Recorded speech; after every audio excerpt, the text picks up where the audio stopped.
Hi there, how are you? Happy holidays, Merry Christmas, happy playoff time, whether it be NFL or college. Hope you are enjoying a spectacular day and ready for a great season. My name is Jake Query. This is Derek Schultz. It's the incredibly creatively and appropriately named Query and Schultz program here on ISC Sports Network, brought to you by WGU Indiana. Keep in mind that ambition never rests, and WGU will tell you about how you can get business ready with Indiana's largest online accredited university, WGU Indiana, and all of the things that they have to offer. But Derek, plenty of offerings here on this holiday edition program, if you will, and we'll begin with what? Probably the Colts, right? Oh, I thought we were going to begin with what I wanted for Christmas, but I guess we can't do that. I'd like to know what you want for Christmas. Okay, we'll get to that a little bit later on the show. But yeah, another escape, if you want to call it that, I guess. Very odd how closely the two wins over the Texans in the last 3 weeks have really kind of mirrored each other, with the late game heroics from the defense kind of sealing a victory. But Jake, the Colts just keep pounding away. 6 wins in their last 7 games. I'm not sure in the moment if we're fully appreciating how good this season has been for them. Maybe my expectations were lower than some, but to see that the Colts have a great shot at being 11-5 and an outside shot at being 12-4, that greatly surpasses where I thought this team would be in the preseason going into the year. Well, the good news and the bad news for the Colts, I think, is the fact that they're in the AFC. The good news being that, well, we'll start with the bad news, I guess. The bad news being that there's this log jam of teams that are vying and jockeying for position. Everybody's merging onto the ramp here, right, for the playoffs. And it's literally there's like 7 cars and 4 lanes. And, where are you going to go? The good news is the Colts are right in the thick of that mix. And when it's that wide open, excluding Kansas City, who clearly is the cream of the AFC, but when it's that wide open, why not the Colts? Well, why can't they make a run here? But they also could theoretically be the odd man out. Yeah, only I think 2 times in the current NFL playoff system have an 11-win team not made it, and one of those times was, remember the year that Tom Brady blew out his knee in Week 1 after the undefeated regular season in 2008, and Matt Castle led the Patriots to an 11-5 season. That team missed the playoffs, which, of course, was the last time that the Patriots missed the playoffs before this season. Yay. But with an expanded playoff even. So you have an extra spot, and to think that an 11-5 team could be left out is pretty shocking. And you look over at the NFC, you could have 2 8-8 playoff teams in the NFC, or at the very least 1, and then probably a 9-7 team. So you're right. It's a tough year, and I think we've seen the difference between the haves and the have-nots in the league, because you have 2 teams at the bottom who are truly terrible in the Jets and the Jaguars. And, the AFC power structure is that there's not really a middle. Like, who is the middle team in the AFC this year? You're either good or you're bad. There's really not a lot of in-between. I guess the Raiders maybe would be like a middling kind of a team, but you're either good or bad this year in the AFC. In all honesty, and they're not – their record is not good. The Texans are kind of a middle team, right? Like, they can hang around with good teams. They just continually shoot themselves in the foot, and it happened again. They're only a middle team because they're getting top 5 level quarterback play. That's the only reason. Okay. That is the only reason. Let me back up here for a second for folks that are unfamiliar with this program, which is probably the majority. It is no secret about the fact that for whatever reason, the one team in which I have a strong fandom is Clemson football, okay? So I remember, Derek, from the get-go at Clemson, when Deshaun Watson began playing as a freshman, it was like, oh, my goodness. And I remember when he was coming out of college football, saying on our radio program we were doing at the time, he is not a running quarterback. He is a passing quarterback who has the ability to run the football. But I think his passing ability was unheralded coming out of college because he could do so many things with his feet. He's showing that now, but the bottom line is, Derek, this guy just has an it factor about him. He doesn't have a lot of help around him. But what I've noticed is there's been this kind of transformation. Not that you were ever a doubter. You were a Deshaun Watson fan. Oh, yeah, big time. I think I said on the show a couple of weeks ago, he's my favorite player to watch in the entire NFL, and that includes Mahomes and Aaron Donald and all these other guys who do incredible stuff every single week. He's an easy guy to root for if you don't know his backstory. Really kind of an impoverished background. Right. Work done, bought his family a house, when he was 8, 9, 10 years old, something like that. And he's paid it all back, paid it all forward, if you will, and embrace this opportunity. He knows the position that he's put himself and his family in, and that's just the off-the-field stuff. On the field, he's electric. He's been a winner. You don't really know that from what you've seen so far with the structure there with that organization, which is kind of a complete trash fire in Houston, especially the previous regime with Bill O'Brien. But, yeah, he's an easy guy to root for. What sucks is that you don't want to have to see him twice a year in the Colts division. You know what I mean? It would be much easier to root for Deshaun Watson if you knew that the Colts weren't tied to the Texans, if you will. Okay, and I want to get to later in the program something that I think you and I are going to disagree on in terms of facing elite quarterback play twice a year and how the Colts might play a factor in that, and we'll get to that. I'm talking about Jacksonville. But let's get back to the Colts and the Texans. You mentioned big defensive play down the stretch that has become the narrative when these two teams play. But the other thing that we're seeing now, Derek, and I think that we're not making enough out of this.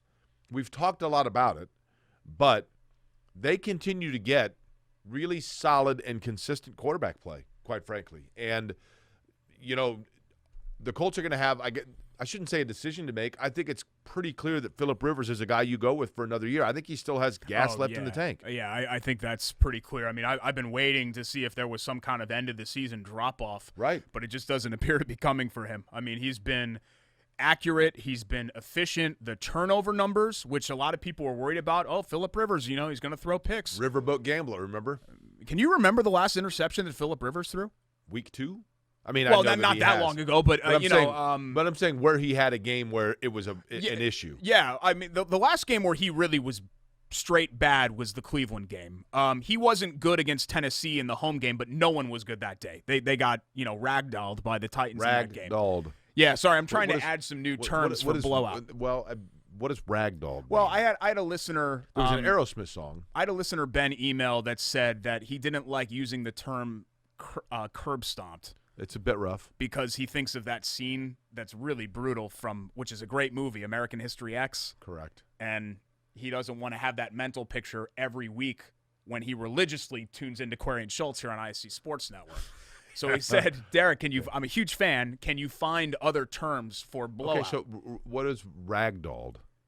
Ragdolled is just another term for I understand, but what is the imagery that we're coming up with here? I'm actually not sure where ragdolled comes from. I'm assuming it's like when you give your dog an old toy and it goes like that. Okay. Like a ragdoll. You just throw it, or you give your kid like a toddler. You have no experience with this, Jake, because unlike me, you are not a father. That's right. But you give your kid anything, especially a young boy, and he just destroys it. Why don't you just call it like, man, they got completely Stretch Armstronged? Was that a old player? No. Stretch Armstrong had a gelatinous center that allegedly, if you mixed with Pop Rocks candy, you would explode. It happened to Mikey from Life Cereal. It was a candy, Stretch Armstrong? No. It was a toy. Stretch Armstrong was a toy, but you could stretch it, and you couldn't. He was kind of like the Colts defense against the Texans. Stretch Armstrong could stretch, but it never broke. Just stretch as far, and gelatinous center. And the big trick was to try to eventually open it up and then eat the gelatinous center, which not many people, you didn't want to do that. That was not advised. But you could either, Mikey from Life Cereal either died from eating the center of Stretch Armstrong or mixing Pop Rocks candy with Coke. God, dude, the 70s were so weird with what you guys did. Like, you used to eat dolls? That's what people did? They tried. Yeah. Okay, yeah. I mean, I'm not that much younger than you, but Well, what were you doing in the 80s that was so pure? We were a little less reckless. Playing with Cabbage Patch Kids? Well, yeah, I didn't eat the nose off of Teddy Ruxpin or something. What you didn't want to do was take the face off of Teddy Ruxpin, because then it was like this demon robot, and it was really scary. Sorry, I feel like the show we have a lot of good sports content Did you have a Teddy Ruxpin? That we need to do. No, because you take the face off and it give you nightmares. Look it up on YouTube if you're at home, or if you're watching this on YouTube after we post it on Friday. When the show's over, check out Teddy Ruxpin faceless. Just type that in and see what pops up. Well, it's just a robot, I'm sure. It's just No, it's really scary because the eyes are still there. Okay. Like the lifeless glass eyes. Okay. But a big win for the Colts because, and I'm not sure people really realize it because they've had these like 85 to 90% playoff odds, but it's a big win because if the Colts had lost any of the last 3 games, they would be in serious danger of missing the playoffs. Correct. And they still have a chance within the division, Derek, for the fact that Tennessee's got some tough games left. Well, they have one tough game left, and that's Green Bay. I mean, they got to go to Green Bay, though. Yeah, no, for sure. I mean, next week really is what decides the Indianapolis does as well. Yes. Next week is what decides the division. If the Colts win and the Titans lose, the Colts will be your AFC South champion. If the Titans win, they're going to win the division, regardless of what the Colts do. Or if the Colts lose, the Titans are going to end up winning the division because you have to finish in front of them because they won't have the tiebreaker. But that's the situation with Baltimore. Who does Tennessee finish with? At Houston, I think. They've got a division game. But the tiebreaker situation for the wild card, too, is not good because they lost the head-to-head to Baltimore. They lost the head-to-head to Cleveland, who they're not going to pass anyway at this point. Right. And then Miami would hold a lot of the conference. I'm not sure if it's conference and then common opponents, but whatever it is, if the Colts end up in a 3-way tie at 11-5 with Baltimore and Miami, the Colts are going to be at home for the playoffs this year. Now, there's a very small chance of that happening, but there is a chance. How about Miami? I mean, we talk very little about the Miami Dolphins, and nationally speaking, you don't hear, other than Tua, you don't hear a lot about the Miami Dolphins. But they've, for a team that was completely incompetent a couple years ago, they've done a nice job of building something. And Buffalo. Buffalo just won the division for the first time in a quarter century. And did so resoundingly. I mean, I was in 7th grade the last time the Colts had an AFC East title more recently than the Buffalo Bills, which is my favorite stat of the weekend. Buffalo, did you watch any of the Buffalo-Denver game? I've barely watched Buffalo. I really need to start watching them because they look like they might be a contender, but I've barely watched them all year. Buffalo and Denver was funny because it showed you in a crowded sports schedule how at times the NFL, which has always been the 800-pound gorilla, kind of gets lost in the shuffle because there was so much going on in the world of sports over the weekend that all of a sudden you're like, wait a minute, there are NFL games today on a Saturday? Yeah. You had college football championship days. You had college basketball going on. I mean, there was so much going on. No, you're right. It was a great sports day on Saturday, which was nice. It's nice every once in a while during this, hell year to be distracted. Over. You know that? It's I know, almost over. Yeah, which would be nice. To it be doesn't distracted mean and have a normal sports we Saturday. turn 2021 that everything's back to normal, but 2020 will be over with. You know that? We're in the final stretch here. I'm ready to bid adieu to 2020. We're coming around like turn 4 of 2020. The good news is, we just want to make sure we don't want to J.R. Hildebrand it. If there's one good thing about 2020, and this is the wisest thing I think that you've ever said, it's that I got fired 2 weeks into 2020. And I got a new job like 2 weeks before the end of 2020. So the resume actually looks like I didn't have this huge 11-month gap in between where I didn't work. Correct. Where realistically I had this huge 11-month gap in between that I didn't work. The one silver lining of getting fired. The other thing, too, we got fired in January of 2020, and then the rest of the world fired itself like 2 months later. Yeah, you're right. We were just ahead of the curve. Yeah. During that non-compete, we barely missed anything. It's not the trend we want to set, right? No. I mean, you don't want to have to go – in all seriousness, you don't want to have to go through it again. But speaking of going through it, let's go through what we have for the show today. Yeah, more on the Colts. I specifically wanted to touch on some individual performances that stood out in Sunday's win over Houston. We've got a lot of college football stuff to get to as well. The Indiana situation we'll discuss, but also – I'm surprised that it got as bad as it did for Notre Dame in that Clemson game. Like, I really did think – I did not expect Notre Dame to win. I didn't even necessarily expect them to cover, but I did expect that to be a competitive game into, I don't know, the third quarter. Right. And it wasn't even that. So we'll talk about that in the college football playoff selection because there's a lot to dissect there. Pacers opening up their season. Crossroads Classic, I thought important wins from Indiana and Purdue. We'll have our usual features, our Christmas lists, so we've got a ton to get to. Did you get a hot cup of Schultz for the cold weather? I did, yeah. I actually I got through a hot bag last week, so I ordered a new hot bag. I really should just get a hot sack. Okay. And just get the 3 hot bags at once. WoodWarblerCoffee.com. We'll talk more about that, where you can get your hot cup of Schultz. But a lot to get to on this holiday edition, Query and Schultz here on ISC.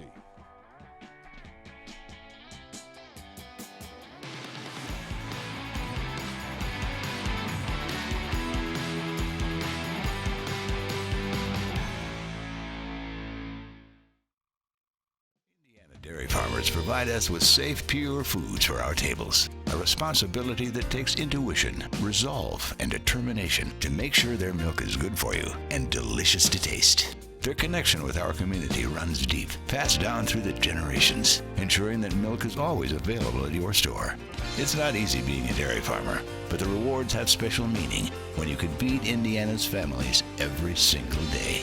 Learn more at winnersdrinkmilk.com. We're a different breed, aren't we? While others rest, we choose to work. Where others are content, we stay hungry. They may not see us coming, but we know exactly where we're going. You won't rest until you succeed. Neither will we. I'm Ryan Newman, and since I started with Indiana Donor Network and Driven to Save Lives, I found out that some people think that they can't be an organ donor. The truth is, anyone can sign up to be an organ donor. Anyone? Anyone? Are you sure? Yeah, I'm sure. Anyone can sign up to be an organ donor. So don't count yourself out because somebody's counting on you.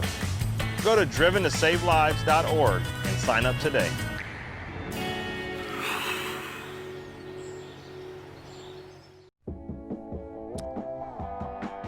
Welcome back to Query and Schultz. It is that time of year. Of course, it's always, no matter what the calendar says, it's always the time of year for fabulous food and drink from St. Elmo's Steakhouse, an Indianapolis establishment since 1902. But this time of year, it's always fun to be able to just sit at home, relax, enjoy the fire or a movie. And why not do so with the famous Elmo Cola? That is correct. You can now, you've come to know it and love it for years, the straight bourbon whiskey with dark cherry from St. Elmo's Steakhouse, but now available in fine, and I certainly hope, by the way, that it's an establishment near you, whether it be Kroger, Derek, right? Meyer? Kroger's, Myers, Okay. Targets. Different establishments throughout central Indiana. Ask for right here, the St. Elmo Steakhouse bourbon and make the Elmo Cola, which is just a rock of ice, and you mix in a little bit of cola, and right here, the St. Elmo bourbon that you have come to know and love. St. Elmo Steakhouse also available, obviously, at Harry and Izzy's as well. You want to get to college football or stick with the NFL here? Well, let's kind of put a wrap on the Colts because I don't think there's necessarily that much to discuss as far as their playoff path. It remains the same. As long as they beat Jacksonville, chances are that they will be in the playoff. Okay. If they win out, they could win the division. Let me ask you this. I don't know that this is the case. I simply threw out a hypothetical. You talk about beating Jacksonville. Mm-hmm. I don't think there is the situation where going into that game, their position, their seeding would be locked, correct? No, it's very unlikely that would happen. But is it possible? The only way that I think it's possible is if they beat Pittsburgh and both Baltimore and Miami lose. I looked at 538 and I can't really quite understand it. If the Colts, if Baltimore and or Miami loses another game, the Colts go up to more than 99% playoff odds. But it doesn't appear that the Pittsburgh game factors in. So I'm not. Well, there's something that I'm missing there. Here's why I mentioned it. I'm going to ask everybody to put on your hypothetical cap here, okay? And I know it's difficult to do sometimes, but hypothetically speaking, okay? If the Colts went into a position playing Jacksonville in Week 17, the last game of the year, and their playoff seed was unaffected, they were locked in as the 5 seed, and we've seen this before, right? They're locked in. They can't go. The game is completely meaningless in terms of their standing moving forward for the postseason. If that were the case, if I'm the Colts, Derek, and there are very few players for which I would say this, if I'm the Colts and I have the ability to potentially influence Jacksonville's draft position so that the Jaguars are no longer in contention to draft Clemson quarterback Trevor Lawrence, who admittedly could go back to Clemson if he so chose, and that may be a possibility, a very small one, if the Jets are on the clock. But I think he would go and play in Jacksonville. The Colts do not, I'm telling you, very few guys I would say this about. But if I'm the Colts in that situation and I have nothing to gain by beating Jacksonville, I lay down and let Jacksonville win that game just to preserve the chance that I will not have to play Trevor Lawrence twice a year for the next decade. Yeah, I mean, I can. He has that kind of an it factor. I'm telling you, drafting quarterbacks, Derek, is an inexact science, okay? But what you want, because it's an inexact science, is it is so coveted when you have guys that appear to have as few question marks as possible. And Lawrence not only has that from a playing standpoint, but he has that it factor. Like Peyton Manning was kind of this dorky guy, but you would hear stories about the Pro Bowl where guys are like at the pool and they're playing pranks on each other and they're hiding each other's cell phones. And then Peyton Manning would walk in and it was like the alpha dog, and all the players will tell you that they kind of stop like, ooh, Peyton's here. Like, what's his mood? Trevor Lawrence has that factor. He is very clearly the straw mixing the drink when he walks onto the field. I'm telling you, if the Colts can send him elsewhere, they need to do so. You think I'm crazy? No, I don't think you're crazy because I understand that feeling at the end of the day. And I'm also a person that is very much pro a team doing rooting for losses, if you will, if it helps my team in the long run. I mean, hell, I was, at least previously, a Knicks fan. So I'm used to rooting for losses to improve draft position and all of that. I'm not one of these people to think, well, you got to root for your team every single week. Well, no. If you're a Jets fan, you've got to be really upset of what happened yesterday. That was a completely meaningless game. Over the weekend. Over the weekend. What you wanted was for your team to go 0-16 because it benefits them far greater than beating the Rams in a game that nobody's going to remember. Correct. But I think that the problem that you run into is, A, it has to be a meaningless game, which it's very unlikely that it's going to be a meaningless game. And because it's a division opponent, do you feel like, okay, well, you want to win the division game? I'm just talking from a fan perspective because if you're Frank Reich or the players or Chris Ballard, you don't approach it that way. Understood. Yeah, you don't think to yourself, okay, well, we want to do this. Well, we want to lay down. Frank Reich might not. And I'm not speaking Chris Ballard. We have no indication to believe that that's his mindset. But there is precedent within the Colts brass of the last week of the year laying down a little bit. I think that happened. I think resting starters was one thing. I do think that in 2011, whether people want to admit it or not, I think that in 2011, part of the motivation for keeping Curtis Painter in there as long as they did was because they knew that, hey, this team's going nowhere. Totally agree. Andrew is the number one pick. Derek, I threw this out on Twitter. Whether the Colts want to admit that or not. I threw this scenario out on Twitter, and the number of people that responded to me that were like, Colts Nation doesn't lay down for anybody. We don't throw games. How'd you end up with Andrew Luck? I think we're lying. And you got Andrew Luck because Jacksonville beat Indianapolis late in the year. You think Jacksonville wasn't thinking to themselves, oh, man. We're lying to ourselves if we say that it's never happened before where a team laid down. Of course. We're lying to ourselves. I mean, the Jets had basically an all-out – what did they rush, like 8 guys on that final play against the Raiders at midfield? Who does that? No one's ever done that before in a game like that, in a situation like that with 10 seconds left when you're nursing a lead. So, yeah, I think there are cases of teams – tanking and laying down. I don't think the players on the field ever approach it that way. When you're on the field, you're out there and you're trying to win. With that. And the coaches, it's the same thing. But I do think that front offices, that has been something in the past. But I guess my overall point is, Jake, is that this isn't much of a conversation worth having because that game is going to matter for the Colts. Right. Even if they beat Pittsburgh, that game is likely going to matter for the Colts. If the Colts were 5-10 entering that game, different conversation. Yeah, that's fair. That's fair. Like Jacksonville facing the Colts in the if I remember right, in the season finale, the Colts went to Jacksonville in 2011. That's and what Jacksonville I mean. Could have laid down Correct. and lost that game, and look what ended up happening. And I'm telling you, yeah, I guarantee you there was some thought of Jacksonville after the fact of like, oh, wait a minute. Because they were only like a 5-win team or something, Right. I think, that year. Right. I know they didn't make the playoffs. Speaking of 5-win teams, look, Ohio State's a 6-win team in college football. Is it 6 or 7? I think it's 6 games they've played. 2-8 South Carolina is going to a bowl. Look, 2020 continues to 2020, but a lot of disappointed Indiana fans with the way this played out. Indiana ends up in a darn good bowl game. The Outback Bowl is a legitimate big-time bowl game with a big payout. But let's talk about what took place in what was a pretty gross slight towards Indiana. They didn't make a New Year's Six bowl. you had to be in the college football playoff top 10 to assure yourself a spot there. And despite Iowa State losing again and Florida losing again, they kept Indiana out of that top 10, which to me, if Michigan or Penn State has the exact same resume of Indiana, they're ranked 7th or 8th, of course, and they're in a New Year's Six Bowl. Of course. I mean, that's just whatever. Derek, that's the reality why of the situation. That? Well, because of their brand power. Correct. And that's what clearly the College Football Playoff Committee showed this year and really has shown. I think we all knew that this was the case, but to have it this blatantly put in your face, I think that's why people are upset. Two things that come into play here, okay, in my opinion.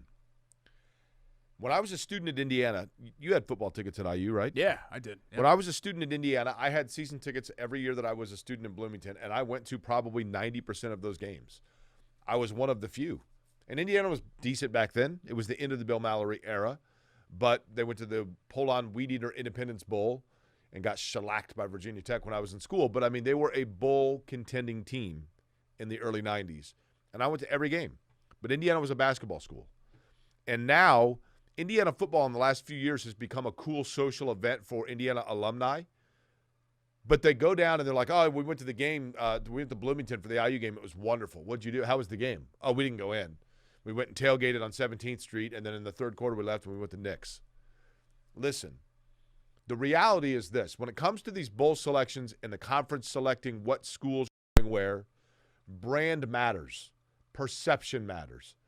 And the perception is there, even though Indiana did a wonderful job last year with the Gator Bowl, Derek, of selling tickets and getting, people were super excited about it, and I get it. And Indiana football has done a really nice job, and Indiana fans are excited about it. I understand all of that. But they're still averaging 40,000 fans per game in a stadium that they've closed off, and what's it hold now? Probably 68,000. They're getting it 2/3 full on a good day. Part of that's Indiana's fault because their ticket prices went through the roof like 5 years ago. So Indiana, as an administration, has to meet halfway with their fans in terms of their ticket price. But their fans also have to understand, Derek, that perception becomes reality. And the perception is that Indiana is a basketball school that has had some decent football teams, but that people are indifferent in Indiana about their football program. That's the perception. I'm not saying that's reality, but perception becomes reality when people are looking at it and they're saying, okay, we could take Iowa State, who's 19th in the country in overall attendance and doesn't have pro sports teams in the state of Iowa, and they only have two big teams, and it's Iowa and Iowa State, and they have big-time fan support. Or we could take Indiana. Or we could take South Carolina, that's 2-8, but plays in a 90,000-seat stadium and is in the SEC where people live, eat, breathe, sleep football. Or we could take Indiana, that's getting 40,000 and everybody's across the street on 17th Street tailgating. That perception snake bit Indiana, in my opinion, in this, because that weighs into the priority for bowls in their selection. Totally screw job. No question about it. Indiana deserved better. There's no doubt about it. Indiana deserved for the Big Ten to have their back more than the Big Ten did. I understand all of that. But at the same time, it becomes much harder for bowls to bypass on you if the perception is there that you are a program that has a rabid fan base that supports come hell or high water. Yeah, but I think that people's issue is that, well, that's not the criteria that's out there. The criteria is if you do this and you finish, if you're the second best team in the Big Ten, you're going to go to this bowl, because it's unprecedented that Indiana, that the second best team in the Big Ten, didn't go to a New Year's Six Bowl. The second choice from the Big Ten. Well, they ended up being actually the third choice because Understood. They got passed by Northwestern. That's what I'm saying to you. Yeah, who lost to a terrible Michigan theoretically, State team. that's the wording, right? Is like, this bowl game gets the choice of the second available Big Ten team.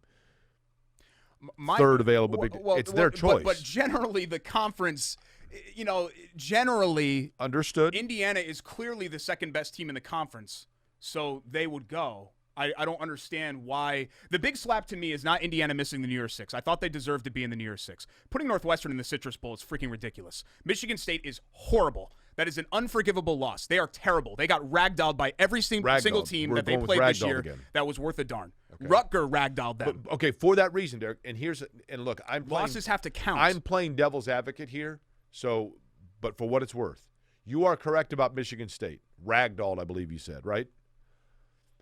The problem for Indiana, at no fault of Indiana, who's their quality win? I agree with you. They didn't beat anybody. But now let's do that with Georgia.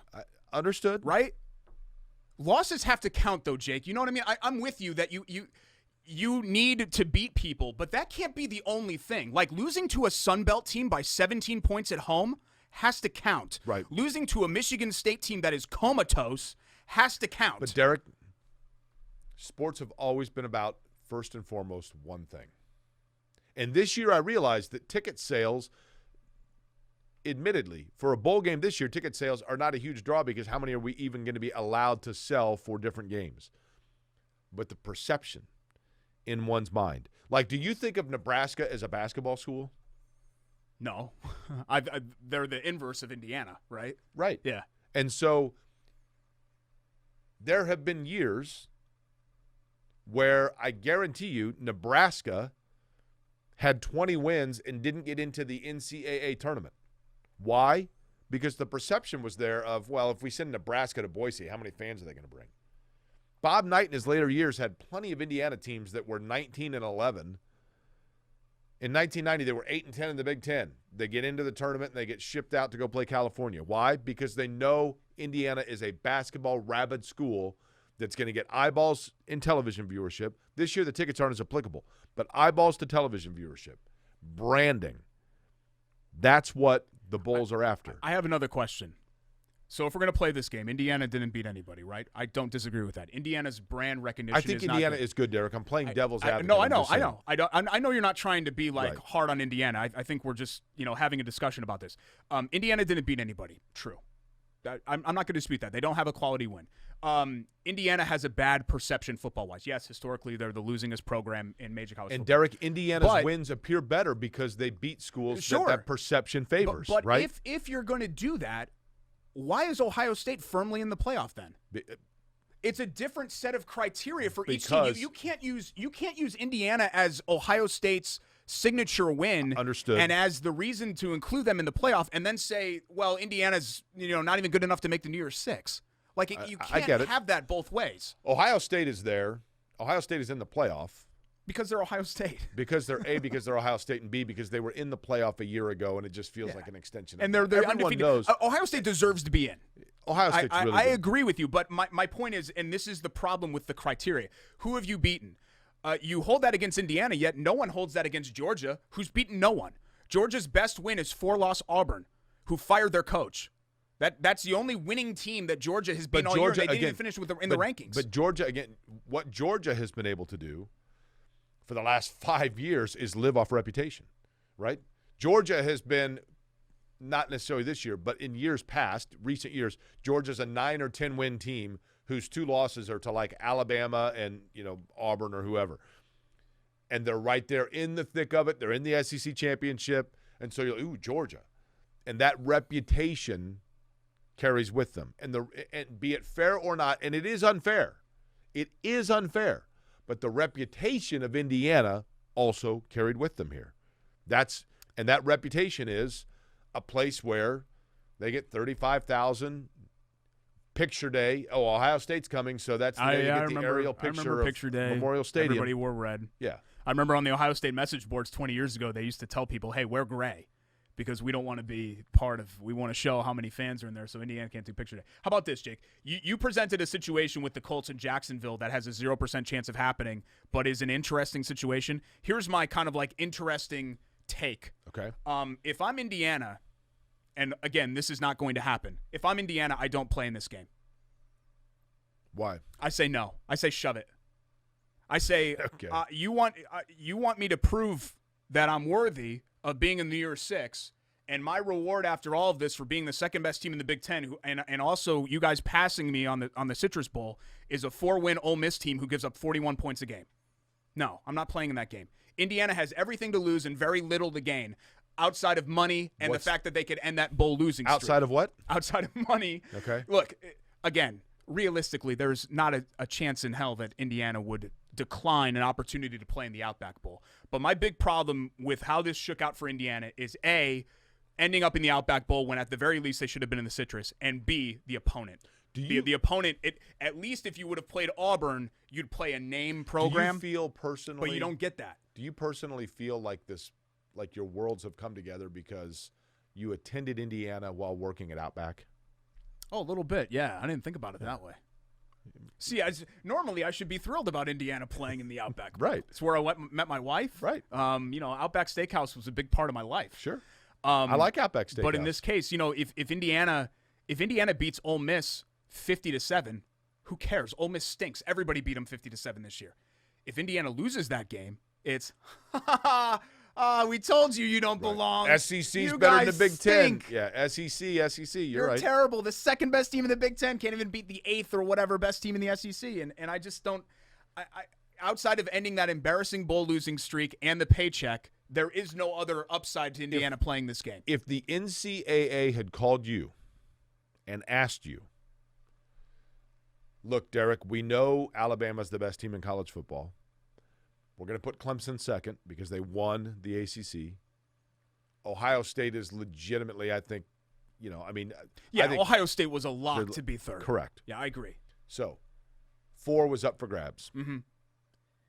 Who do you put? If it were up to you, who would you put fourth?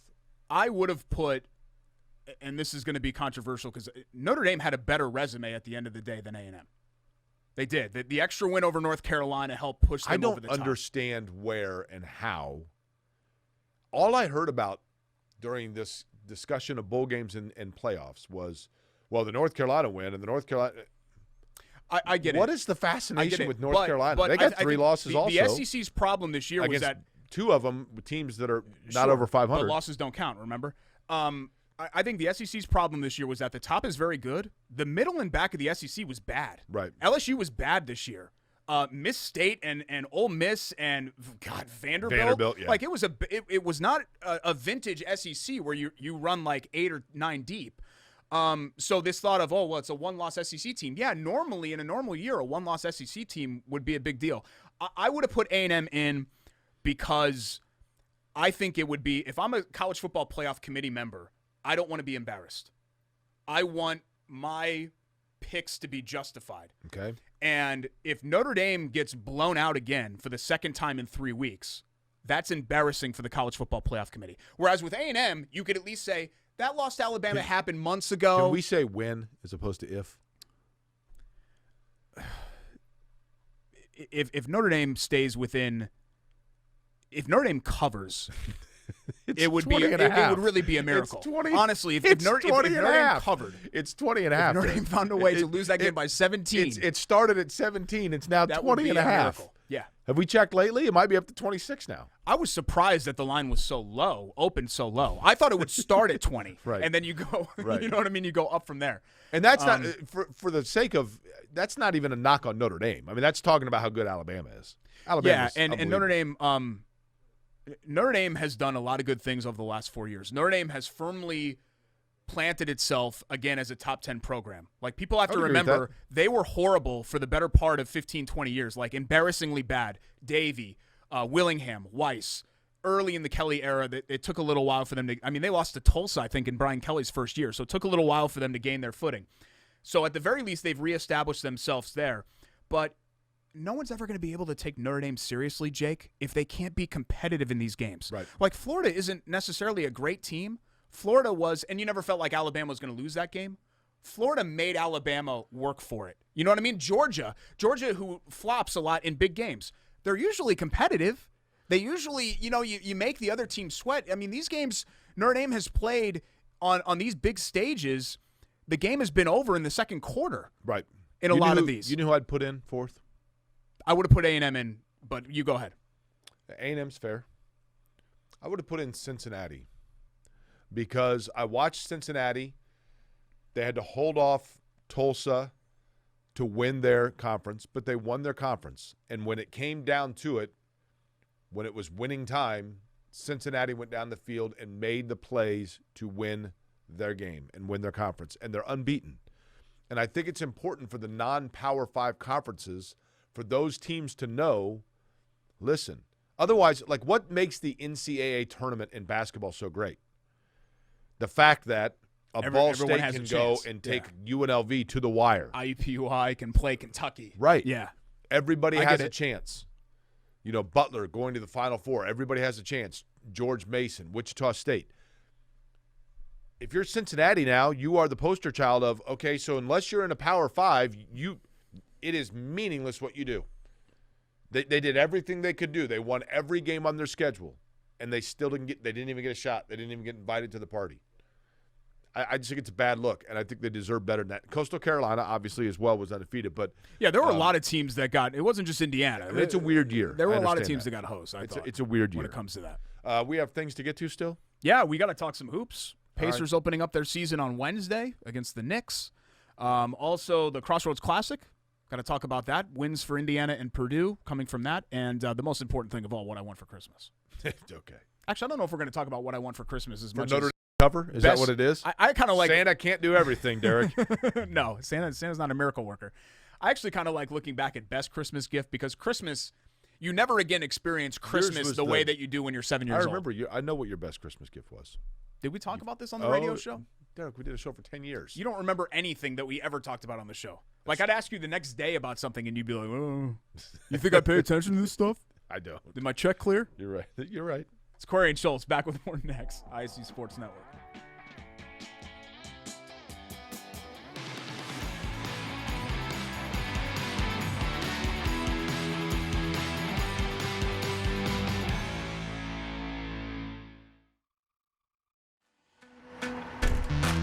We're a different breed, aren't we? While others rest, we choose to work. Where others are content, we stay hungry. They may not see us coming, but we know exactly where we're going. You won't rest until you succeed. Neither will we. At an Indiana dairy farm, long workdays stretch into more labor after sunset. A newborn calf needs watching, barn needs cleaning. Tractor needs some handiwork for tomorrow's tasks. Just like in your own home, the day's chores are never done until the family beds down for the night. Dairy farmers and their families share the same dream with all of us, that what we all do is worthwhile. Bringing to market pure, safe, and healthy dairy foods is what they do, from Indiana's dairy families to ours every single day. Learn more at winnersdrinkmilk.com. Because Brian saved 5 lives and started a movement. Because Lester is a hero as a veteran and an organ donor. Because Allie's legacy lives on. Because I know how quickly it can be taken away. I'm driven. I am driven to save lives. I'm driven to save lives. Are you? More than 4 million Hoosiers have teamed up with Indiana Donor Network to save lives. Sign up to become an organ donor at driven2savelives.org.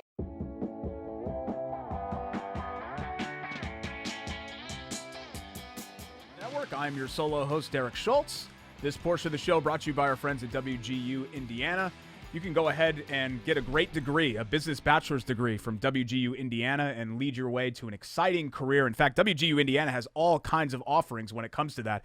No class times, no due dates. You can do your schoolwork anytime, any place. That's the beauty of earning a degree from the state's accredited online university. To help get you started, head on over to WGU Indiana, wgu.edu/businessready to get more details on that. And thanks to WGU Indiana. They've been a huge partner of ours and our feature sponsor here since the relaunch of Query and Schultz. That was actually fun for me. I redid the Open as the Derek Schultz show, and it felt good. Okay. Sure. Like something deep inside me. I'm sure WGU's thrilled to be involved with that. Only one of us have our own coffee brand that's up here. We should get Sage back in studio. Just want to tell you, no, that's ambition never rests. In my contract that's not going to ever happen again. Sage? Yeah. Wonderful. No birds in studio, live or mascot. Okay. Especially not live. Ooh, this is not a huge space, so that would be extremely problematic if we had a live bird in here. Ready to talk some hoops? Sure. Let's talk about the Crossroads first because I think that's more relevant than the Pacers haven't even played a game that counted yet. Indiana, I don't know. I'm not sure. Were you able to watch in and that out game? Okay. They looked really poor in the first half. They did not play a very good half, and then they really turned it on from the get-go of the second half. And it reminded me, not as much of a frantic rally, it reminded me a little bit of that Notre Dame game from, I think it was 5 years ago, the last Indiana team to win the Big Ten, where they were getting ragdolled by Notre Dame in the first half. Derek, let's just drop the ragdoll thing. It's like the fifth time you've said it. I know you're trying to do a hard launch here.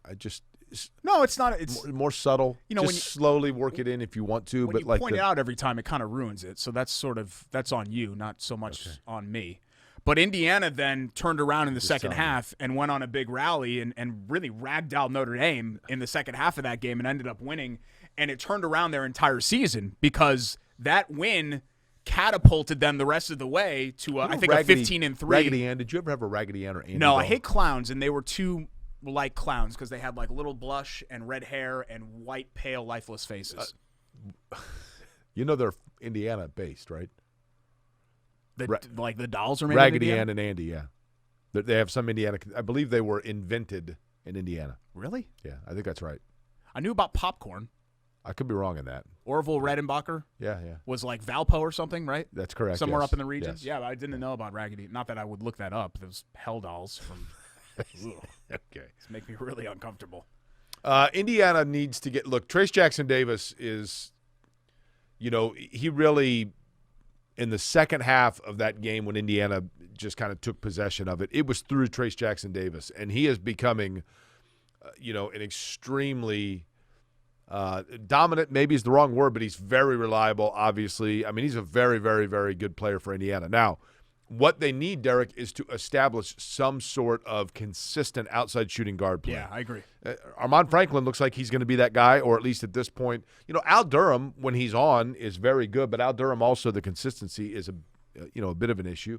But Armand Franklin is one that I think right now has taken the best step forward, along with Trace Jackson-Davis. But you knew in Jackson-Davis what you had coming in. Yeah, I mean, Jackson-Davis is All-American type player. Armand Franklin, I think, is, when you talk about X factors, nobody ever chooses Peyton Manning as the X factor. He's Peyton Manning. Right? X factor is somebody else on the roster. Like Joe Adai is the X factor of this team, what he does. And I think Armand Franklin, in a way, can be that.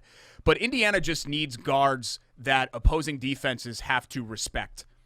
And if Armand Franklin's going to be that guy, great. I would like to see Rob Finney also, improve that outside shooting as well. Indiana just needs to make shots because everything offensively for them has been drive or paint.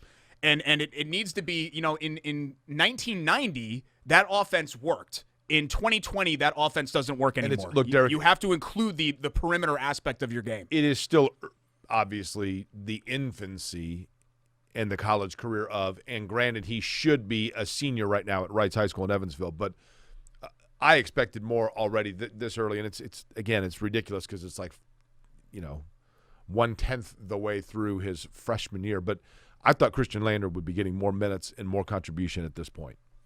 Yeah, see, I kind of thought whatever you get from Lander is gravy. Sort of a bonus because he's playing up a class, if you want to use that term. And I think there's going to be a learning curve there.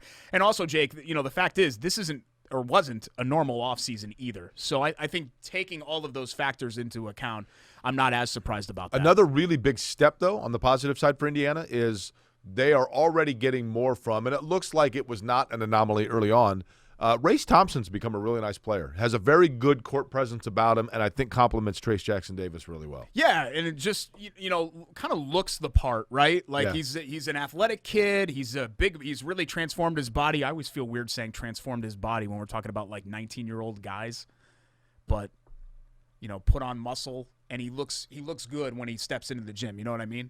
Okay. I'm trying to say this like in a non-creepy way. I remember you telling me I transformed my body once. You're like, you've done a nice job transforming your body. You remember when you said that? Well, to me? Google image search Jake Query 2012, and then see what I'm talking about. And it's been quite the transformation. Even you would admit. Oh yeah. I had a picture. I don't want to get too far off track here. We had a listener. Was it Crispy that came through? Who came to the studio to pick up tickets on a moped?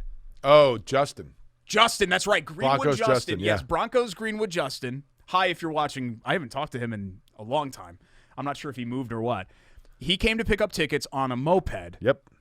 And Jake decided it would be a good idea. Hey, I want to take this thing for a spin. Yeah. We have this big parking lot at iHeart and this big hill Which that now down. has all kinds of room in it. Yeah, that's right, because no cars actually parked there anymore, right? Just vacant vans.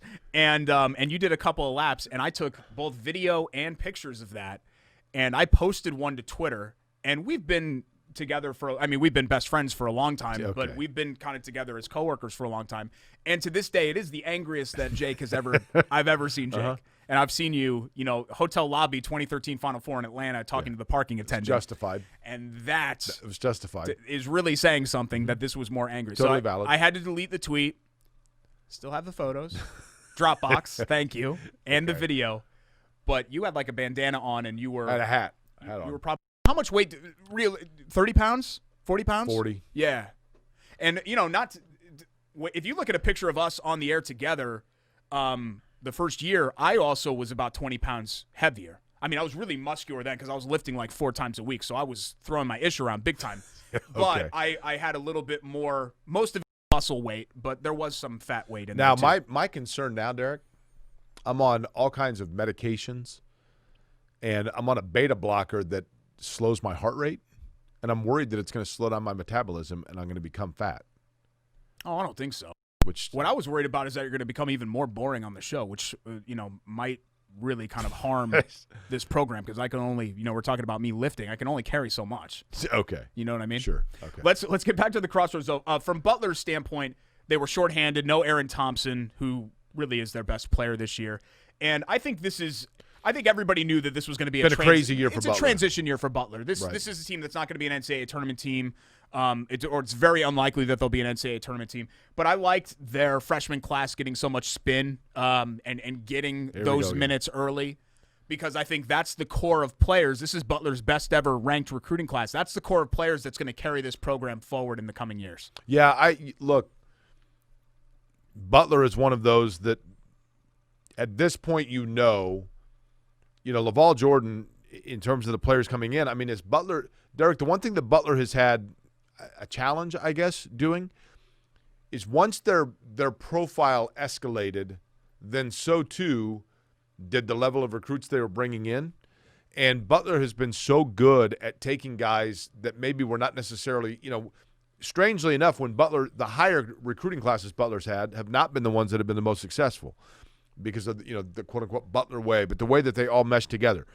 But because you're playing in a new league, not new anymore, but when they moved into the Big East, that changes the kind of player you have to bring in. And I think there was just an acclimation period there. But with that all being said, to your point, getting the freshmen now that they have and seeing what you have out of them and building them will serve them well. Yeah. And this is, in fact, that transition. I think the challenge for Butler now is that in the post-Brandon Miller Big East era, they've been lucky enough to always have – whenever they took the floor, they've had either the best player or likely the second-best player on the court in either Keelan Martin or Kamar Baldwin. Right. And now you don't have that. You don't have the guy.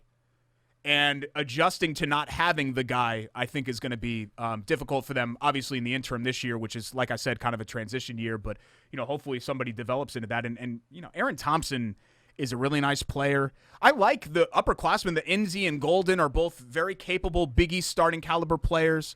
It's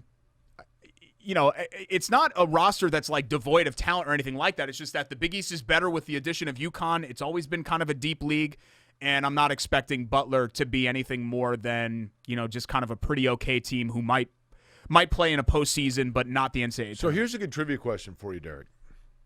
In the last week in college basketball in central Indiana, or actually just games in Indianapolis so far in the college basketball season, you had Kansas and Kentucky, right? Mm-hmm. Gonzaga and Baylor, correct? Yes. Obviously. Well, Gonzaga and Iowa just played over the weekend, too, and that was a top 3 matchup. Correct. And that was where? I don't know where they played that was in Sioux Falls. Oh, it was? Okay. I'm talking about games in the city of Indianapolis. Oh, gotcha. Okay, sorry about that. Yeah. Kansas, Kentucky. Yep. And that was one of them was the State Farm Classic. And then, Champions Classic is the one that you're referring to, which has been around for a couple years. Baylor and Gonzaga. Mm-hmm. The Crossroads Classic. Yep. Can you name another game, 2 teams that have played in Indianapolis so far? Yeah, Loyola of Illinois. Correct. The Ramblers played someone. Ranked team. Ranked team, another good mid-major. I just know that I had prior commitments on Saturday, so I was asked actually to do that game, and so I don't remember who the second one was, and I was like, I can't broadcast this game, and so they ended up choosing somebody else. They asked you that for Saturday? Yeah. Okay. Well, the game was Friday, so that probably. Oh, sorry, I had my dates mixed up. I think it was Friday night. Loyola and Richmond, and here's what happened: the Indiana Sports Corps had. I was unaware of this. There was a FIBA basketball tournament that had taken place at the convention center, just in one of the exhibition halls at the convention center a couple of weeks ago. So they had a court set up. It looked just like the NBA bubble, a court set up with black curtains around it and a scoreboard. And Richmond and Loyola had a game against Duquesne that was canceled because of COVID for this past Saturday. And so therefore Loyola calls Richmond, who had an open date. The two coaches know one another, and said, hey, do you want to play? And they basically went to the NCAA and said, we think we might be able to arrange a game here. This was on Tuesday of last week, so 96 hours before they would have played, not even that, 72 hours before. And the NCAA said the Indiana Sports Corps, along with a promotion group called Russ Potts Production in Indianapolis, have a court ready to go as a contingency for COVID emergencies, basically. Of course they do, because they're the Sports Corps. They think of everything. And so they said, if you can get to Indianapolis and you can play there, you can play. Awesome. So that court still sits in the convention center, and there is a chance that we will see more games as things like that pop up. But this is 2020, right? Yeah. I mean, it's totally par for the course. Mm-hmm. Richmond defeated Loyola. Richmond looked pretty good. Mm-hmm. But that goes back to, Derek, when you have teams, and Loyola has the same, but when you have senior-laden teams, it's just different than watching, like, Kentucky's 1-5. I know, yeah. Incredible. First time since, the 20s? And you 1920s? Watch, they will be a totally different team by March. Yeah, and I think that's kind of the same for Indiana and Purdue. You know, I want to mention Purdue as well, holding off Notre Dame, and a great week. They Ohio State as well. I think you're going to see a lot more growth with both of those teams where, you know, Indiana early on with the FSU loss, they couldn't close them out. Purdue not closing out Miami.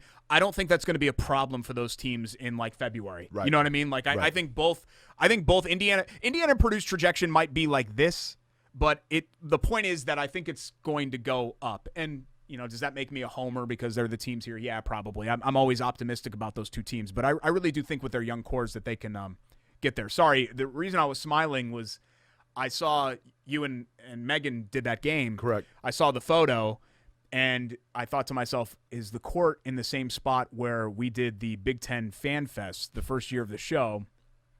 When you had to announce parking. Yeah. Yeah. And we haven't told that story on TV, but do you want to tell that story when we get back? Sure. It is actually, in hindsight, one of my favorite stories. At the time, I was extremely upset with what ended up going down, but we'll share that story with you when we come back. Also, our features, our Winners Drink Milk, winner of the week, love HVAC in there, love that play, and of course our friends at the Shop Indy, where you see all of their offerings right in front of you. Right here. Some of their offerings, right not here. all of them. TheShopIndy.com. Beautiful Amalia shirt. And buy it or bull bleep. All set to get to here on Query and Schultz, ISC Sports Network.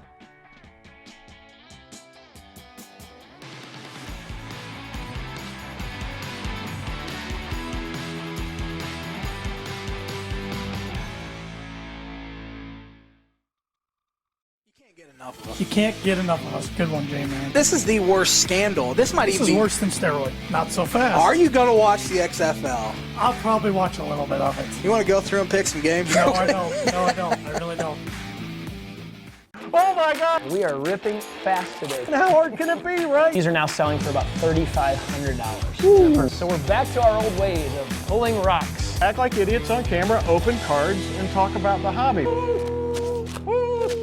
Indiana dairy farmers provide us with safe, pure foods for our tables. A responsibility that takes intuition, resolve, and determination to make sure their milk is good for you and delicious to taste. Their connection with our community runs deep, passed down through the generations, ensuring that milk is always available at your store.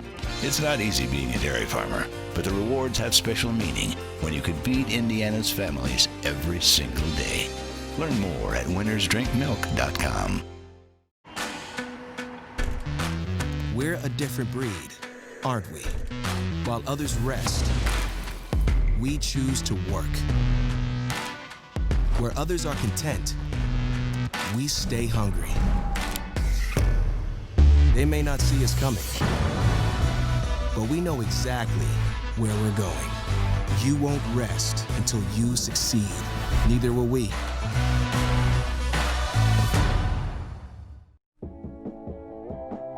Welcome back to Query and Schultz, rolling along this holiday edition. Jay Query actually here for this intro back into the show. I'm Derek Schultz. What is that supposed to mean? Well, you were gone. I had to intro the show solo. Derek. It felt good. It felt right. Derek, when you do live television or television live to tape, whatever you want to call it, the audience is not here. So they don't know what's going on behind the curtain. So you don't have to necessarily be the wizard. They didn't know, just like kind of what happened with Lamar Jackson in that game against Cleveland. You didn't he had the Bobby really Hurleys. Know where he went, and then Jake has the same thing. The during Bobby the show. Hurleys, right?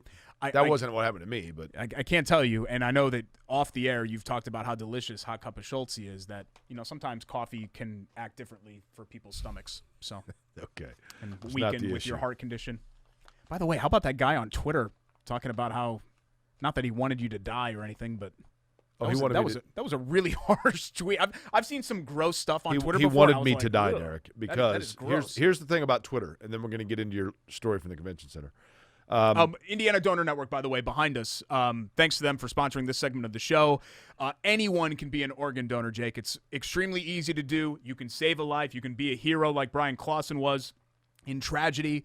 Good came from it because he helped save a handful of lives. DrivenToSaveLives.org. If you want to know how to register, that's the number 2, DrivenToSaveLives.org. No age restriction. Check it out. No age restriction. Like I said, anybody can be one. Go online and do that and give that gift to somebody else. Save up to 75 lives with tissue donation. A lot of people think about organ donation, rightly so. Oh, your skin. Tissue donation as well. And any of that. So I don't even recall what the situation was on Twitter, Derek, but somebody sent a tweet to me saying they disagreed with something I'd said, and they said, "Is that your heart that's trying to send blood to your brain? No wonder why it decided to give up on you. I don't blame it at all." And I'm like, okay, man, like classy move. Then I got this. So he did want me to die because I got the following reply. "You're another coward hiding behind a screen, afraid of his own shadow in real life, not daring to say boo to a goose, knowing if someone like me walked up to you and wanted to kill you, there'd be not a single blanking thing you could do about it." Kill you? Yes. He put that out there in DM or on Twitter? No, on Twitter. At CL_Collins. Wow.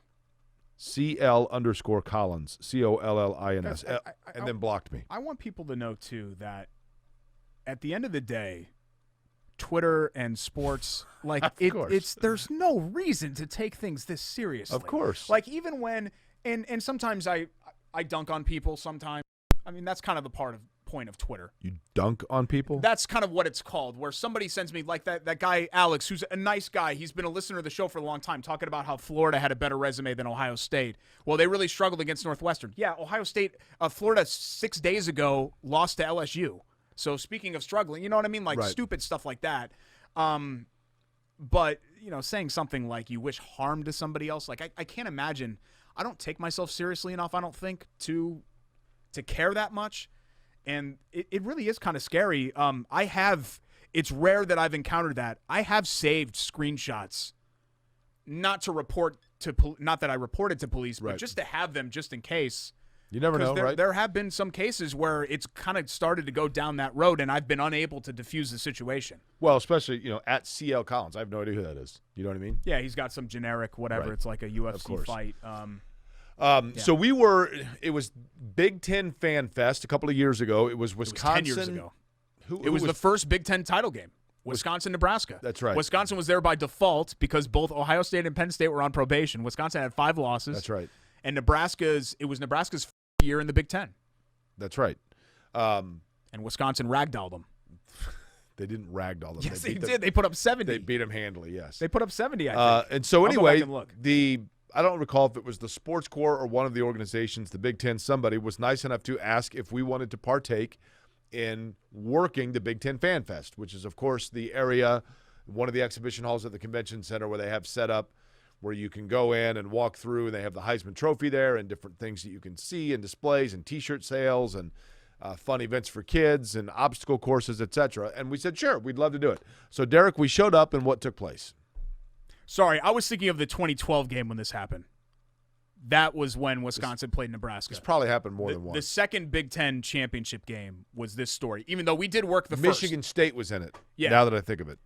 Michigan State was in the first one that we talked about, but the parking situation was the second year. Because the first year, we did do this, and they did use me properly. But the second year, we went back, and I was like, oh, this is cool. And they said, dress nice. Mm-hmm. So I dressed nice, and you dressed nice as well. I think we had suits on, didn't we? I did have a suit, yep. Yeah, and I had a jacket on.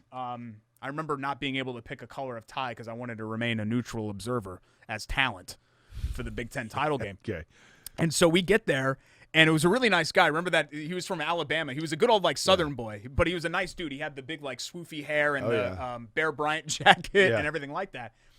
And he's like, "Hey guys, with the accent and all that, and all right, we're gonna get you set up over here, and Derek, we got a microphone for you, and Jake, we got one for you too up on stage." Yep. And I was like, "Oh, sweet." I was like, I usually bring my own mic, but that was cool that they were going to provide that. Well, I have a mic. It's kind of like wands in Harry Potter. Like it's the one that you're comfortable with. It kind of bonds to you. Okay. The microphone. Okay. And I had one in the car, but they ended up providing one. And we go over and they bring me behind a curtain, and I'm thinking, oh, this is backstage, right? Look at me, important. It's like, all right, well, we got you here with our engineer Ted. And he's got this big audio board. Ted's, about $3 and he's got a Mountain Dew. And I'm like, oh, okay. I'm pretty sure they're not putting Ted on stage because he has ketchup stains on his shirt. And he's not wearing a suit jacket or anything and doesn't look like he's showered in 3 days. But, okay, fine. And he hands me the microphone. Now, where was I during this? Well, you were getting escorted to another stage. Right. But it's a huge space. So I just thought, okay, well, Jake's going to be, probably the backstage and I'm going to be main stage. Like Woodstock, like you throw Fine Young Cannibals on one stage, and then you put Pearl Jam on another stage. Right, okay. And so I thought I was going to be Pearl Jam. Well, I was not. Little fella, so that... I was not even FYC. I mean, I was, well down the list. I was like Bow Wow Wow or something. Right. This is not a good thing, is what you're saying. They hand me the microphone, and they say, we're going to give announcements. And I was like, announcements? And they're like, well, yeah, sponsors and all that. And I'm like, well, what am I going to... Do I get to talk to Heisman winners? And they said, well, no, we're going to have Jake on the main stage, and Jake is going to talk to, what was it, Ron Dane, Eddie George. And it was such a long day. I mean, it was like I set up on this stage, and it's like, okay, at 1:10, Ron Dane and Jim Sorgi will be up and and be interviewed. And then so I'm talking to them for like 20 minutes, and then they're like, hey, go ahead and rap if you can because we got Archie Griffin waiting in the wings. And so then Archie Griffin and Eddie George sit down, and I'm like, talking to them, and then it's like, okay, hey, if you can, move it along because, we've got Kajana Carter that needs to get up here, and we're very limited on time, but Simeon Rice is, and I'm like, okay. And it was just one after the other. I mean, there's Desmond Howard and Charles Woodson, and I'm like, it was just nonstop. Well, I'm saying, 4 hours, giving announcements of sponsors, but really I could almost live with that. I was not happy, but the worst part of it, and I almost walked off, but they, I still wanted to get paid for it. Right. They said, hey, someone lost their keys.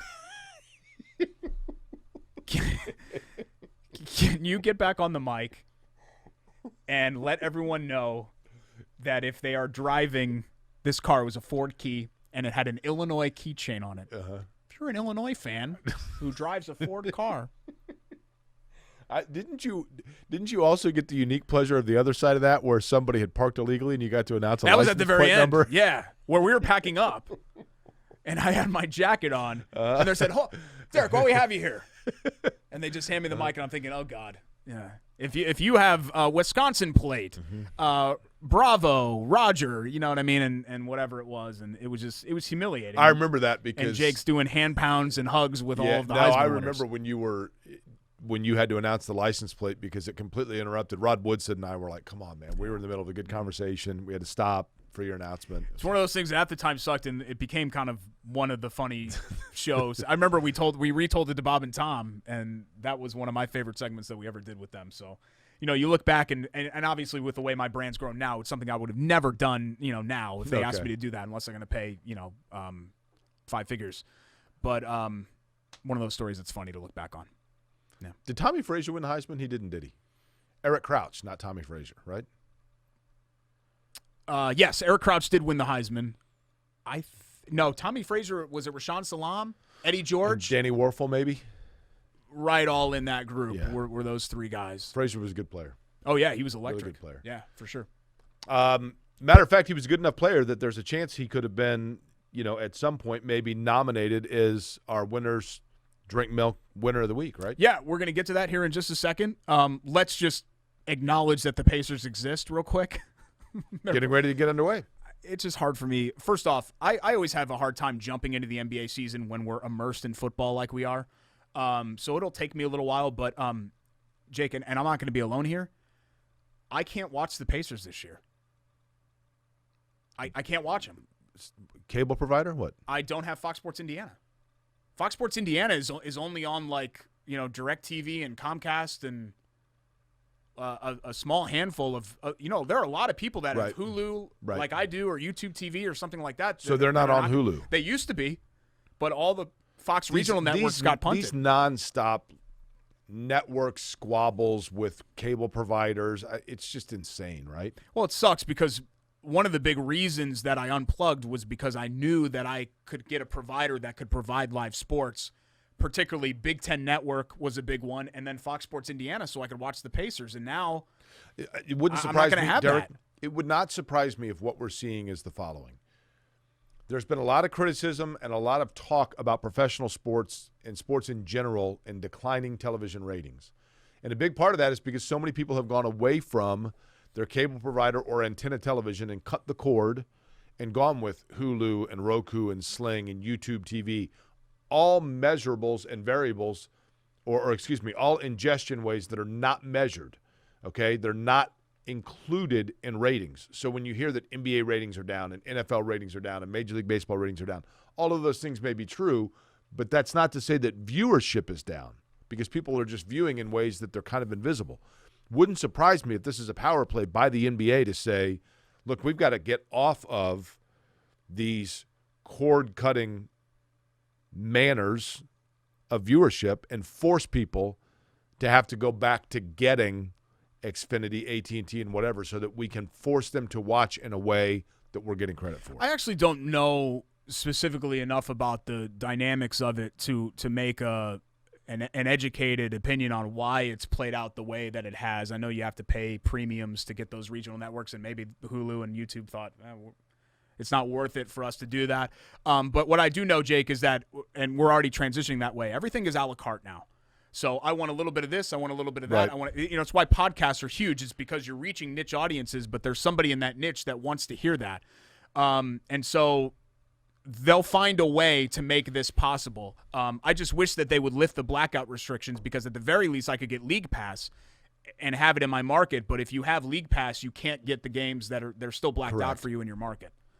So there's really there's no escape hatch that I can pull to get around this outside of being a cable customer. So if you have the NBA League Pass and you watch it typically on Hulu, what happens?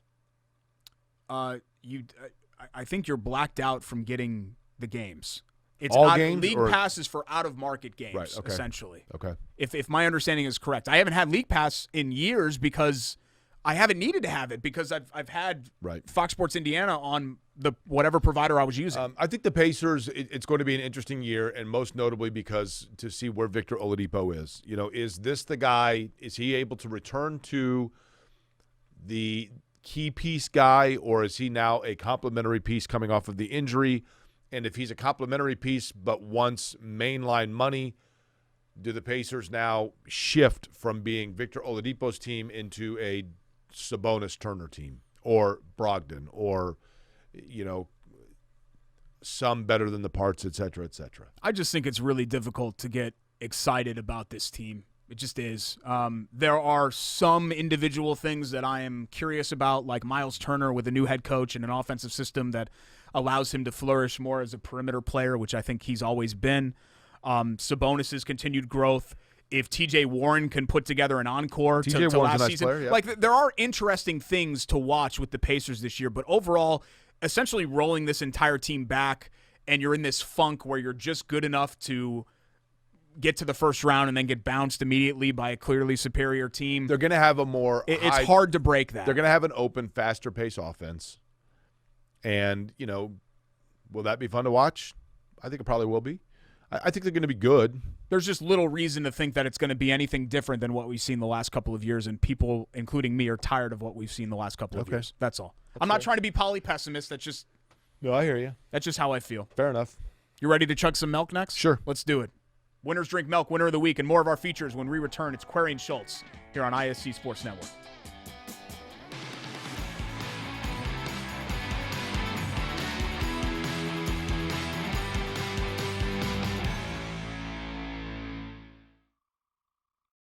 Indiana dairy farm, long workdays stretch into more labor after sunset. A newborn calf needs watching. Barn needs cleaning. Tractor needs some handiwork for tomorrow's tasks. Just like in your own home, the day's chores are never done until the family beds down for the night. Dairy farmers and their families share the same dream with all of us, that what we all do is worthwhile. Bringing to market pure, safe, and healthy dairy foods is what they do, from Indiana's dairy families to ours every single day. Learn more at winnersdrinkmilk.com.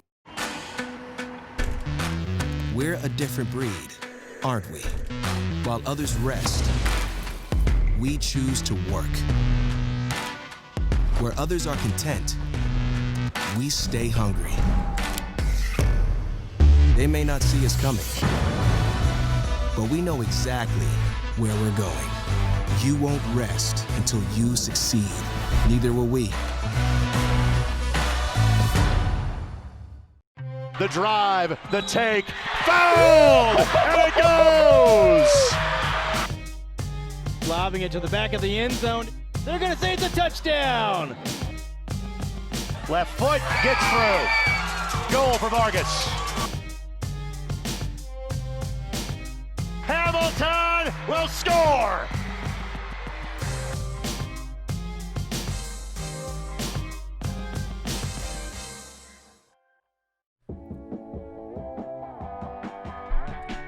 Derek, it's one of my favorite times of the week because it's the time where I get to enjoy some ice-cold chocolate milk. Winners drink milk, of course, from the American Dairy Association of Indiana. Do you have the milk facts in front of you, Derek? That's good, yes. Actually, no, I don't have the milk facts in front of me. Did you take the sheet? I never had the sheet. Hold on here. Where are you going? I'm looking for the... I've got the sheet here somewhere. Is it under one of the shirts? No.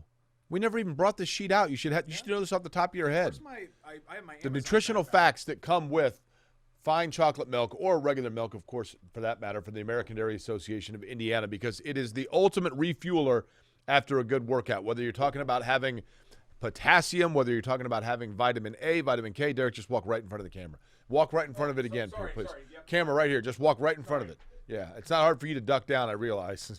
Okay. Now, see...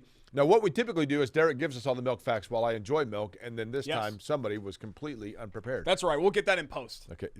We'll get that in post. We don't have a post. It's what we call live. Are you ready for the the milk facts? I am. I almost said Mac facts.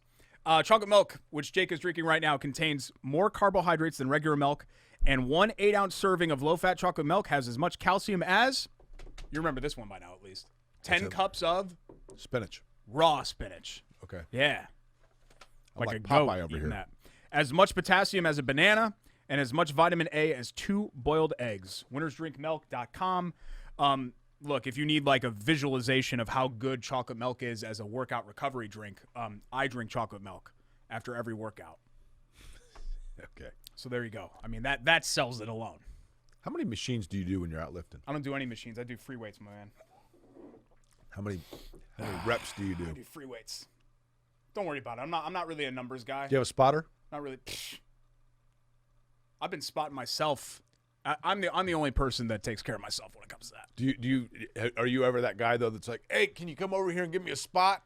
You know what? I don't like. Do you ever ask the people, hey, can I work in? I don't like interacting with people at the gym, and I'm not anti. I love people, and I know you do. You're the biggest people person I've ever met in my life. But the gym specifically, like I try to go when it is completely empty, and if it's full, I won't go. I'll just walk out. If I go in and it's full and everything that I want to use is good, I'm gone. Bye. I don't wait around. I don't work in. I don't do anything like that. Okay. And plus, chances are when there's that many people around, I'm gonna get stopped. Hey, Schultz, it's me. Whoever. And I'm like, I don't remember you, but okay. Sure. I want to take a picture. You know what I mean? Like stuff like that. Like that's kind of my alone time out of the public I eye. get people that are like, hey, you remember me? I'm the one that said that you should die on Twitter. I'm like, oh, okay. I know exactly who you are. Who is your winner of the week, Derek? Let me see. I got to remember because I put it in the notes here. Oh, you know what? You mentioned them as your playoff team. My pick of the week is Cincinnati. Look, I don't think it's the biggest injustice in the world that Cincinnati didn't end up in the playoff, but good for them for taking care of what they could take care of. Sorry about that. I didn't mean for my notifications to be on here. Taking care of what they had to take care of. Here, right? They won their league. They won every game. And while they didn't really have like a big win, I think Tulsa was the only team, and they were barely in the rankings at all that they beat. Army had a pretty good season. SMU was okay. Cincinnati wasn't devoid of any wins of any note at all. They had a handful of decent teams that they beat, but it's just tough. When the deck is stacked against you, there's really not much you can do. I'm glad at the very least that they're going to get a New Year's Six game. If memory serves, they're playing Georgia, right? I think that's right. Yeah, that sounds right. I think that would be a big win for them. Georgia couldn't even beat 3 teams with a winning record this season. So, Cincinnati at least has them beat there. But hopefully a big statement game for them and a big statement win to prove that maybe they belonged. At least Cincinnati was given the opportunity to prove something, and that, unfortunately, wasn't a chance that was afforded to Indiana. I will give mine, Derek, to the aforementioned, because we talked about it, Indiana Sports Score, because I do think we are going to see the NCAA – well, I think it's a pretty foregone conclusion at this point. The NCAA tournament is probably going to be in central Indiana, utilizing a number of probably 6 different basketball courts that most, if they – as much as they can – simulate a real college basketball NCAA tournament environment for the participants for all of the different schools, but also to be able to set up a contingency court that we may see more games. Who knows, but we may see other games coming along over the course of the year where 2 teams all of a sudden their opponent can't play because of COVID, and so they decide to come to Indianapolis to play on a moment's notice where BYU is taking on George Washington to get a game in, and Indianapolis is the sports court's done a great job of making that available, but continuing to bring events to Central Indiana in a very weird time, no question about it. Yeah, for weird real. time. How about Love HVAC? Our buddies Chris and John Love and the rest of the crew have been around for 100 years. Oh, for me, this is a no-brainer for our favorite play of the weekend, right? HVAC.com. Are you going to pick the game sealer from yesterday? 317-353-2141 is the telephone number. How do you last 100 years in business and make it through multi-family generations? Very simple. You have a great product. You have a knowledge of that product. You have a commitment to customer service, and you have great prices. That's everything you're going to get with Love Heating and Air. I've known them my whole life. Would not steer you folks wrong. Love-HVAC.com. I think you have to go with Eric. You have to, do you not? Once again, the Colts defense coming up big against the Houston Texans when it matters most. Oh, is that what we're going to pick? That's what I would pick. We each get to pick our own. Oh, we do? Okay. Well, we've kind of agreed in the past, and I actually don't agree on this one. Okay. Yeah, the love that play of the week was Rodrigo Blankenship bazooka to 53-yard field goal. Like, that thing would have been good from 113 yards. It was beautiful. It split the uprights. You're a fan of this guy. Oh, it was a really handsome kick. That's all he does. Okay. He's just bazooka balls all over the place. Just killed it. So, yeah, I guess, This is interesting. Look at the picture of it behind us here. Yeah. Look at the football. Like, it's not – It's perfect. I guess it's going through like he passed it. There has not been – I think we have to guard against hyperbole because we sometimes exaggerate things in the moment. There has not been a more visually appealing athlete in major pro sports than Rodrigo Blankenship in at least the last 10 years. And you might have to go farther than that. Just all of it. Everything that he does is just – it's gorgeous. It's just beautiful. It's sexy. You know what? It's amazing. Hyperbole and sarcasm aside, actually my winner's drink milk winner of the week, I probably should redo this. Not Rigoberto Sanchez. Oh, well, yeah. I'm sorry, not Rodrigo Blankenship, but it's easy to get them mixed up. Rigoberto Sanchez. Yeah. To That's come back, good pick. After the health scare, and kudos to the Colts doctors for noticing it, and then having a cancerous tumor removed, and being able to come back a couple of weeks later and return to the football field, and doing so with seemingly a very upbeat nature about him, then Rigoberto Sanchez to me. Okay, so how about that? So we'll take the punter for Winner's Drink Milk, winner of the week, and we'll take the kicker for Love that play. There you go. Play of the week. All right, that'll there we work. go. See, we're in agreement there. We need to get to Query and Bullschultz too? Biter Bullschultz? Yeah, Query and Bullschultz doesn't have the same brand power. Well, anything with Not my at name all. has some brand power, Derek. We'll come back with that and wrap up the show when we come back. Plus our Christmas list, if you guys want to send us stuff. Yeah, It's your Query and best Schultz, gift coming up. ISC Sports Network.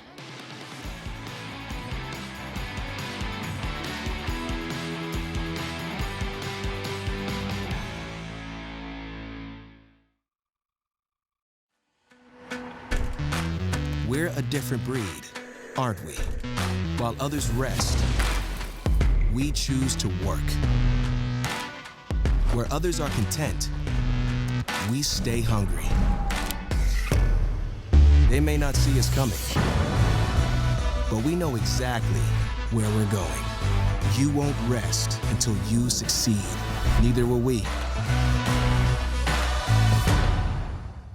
Indiana dairy farmers provide us with safe, pure foods for our tables. A responsibility that takes intuition, resolve, and determination to make sure their milk is good for you and delicious to taste. Their connection with our community runs deep, passed down through the generations, ensuring that milk is always available at your store.